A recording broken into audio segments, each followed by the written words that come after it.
Değerli arkadaşlar, bugün günlerden 16 Temmuz. Ergani Botanik Park'ta standımızı açtık. Parkın bir girişine bu pankartımızı astık. Şöyle bulunduğumuz alanı da gösterelim. Parkın diğer kısmına, yan taraftaki girişe de bir diğer bayrağımızı, pankartımızı açtık. Bayrak artık tabi dün 15 Temmuz'du. Buralarda kutlama yapılmış. Görüldüğü gibi bayraklar hala duruyor. Tabi şurada hemen bir tane durak var. Durağın hemen karşısı giriş. O girişe de diğer bir pankartımızı astık. Ergani Botanik Park'taki standımız. Hemen şöyle buradan da içeri girecek olanlar şöyle diğer pankartımızla karşılaşıyorlar. Görüldüğü üzere.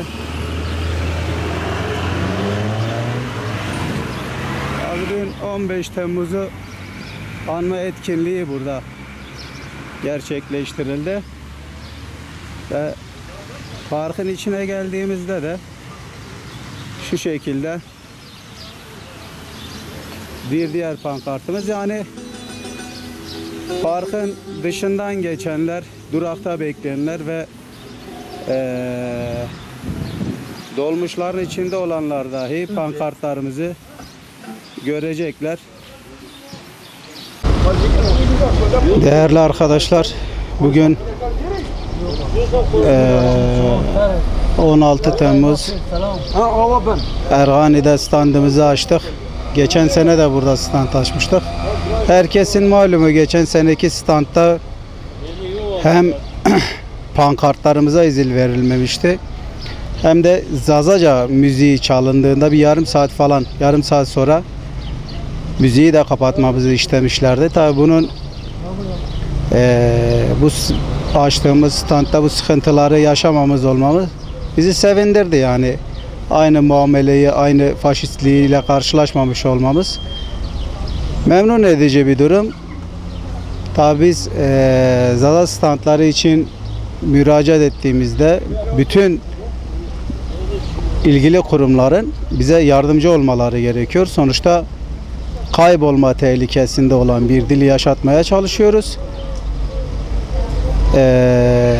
Şu bilinmeli, yani arkadaşlar, biz kendimizi göstermek için bu standları açmıyoruz. Bir farkındalık oluşması için bu mücadeleyi veriyoruz. Paylaşalım bunu her yerde.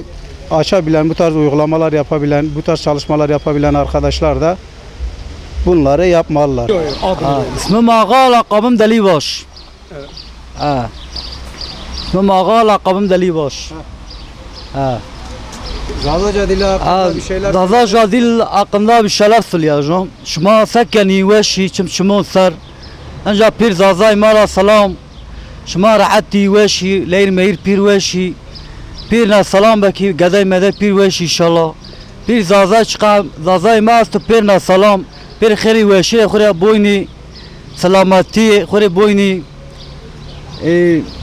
Zazay ma برای شما خیر آمدید، شما سر آمدید، کیف شما سینو شما وش انشالله، شما زاوش کرد شما میرگلی، شما شرف داوما، سینو زازای ما یه نشینه یعنی چویانو نینو شما پرسنی، الله پیر ناراضی بو، شما سکنی دورم شما سینو،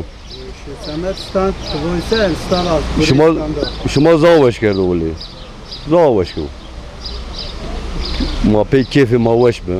ما شما اینجا دی زاوش به شما خیر آمدید شما سر الله گوری ما پیر نراش بری شما زیپا آسیک Ayın doğan geldiğine saçı koyun yollar.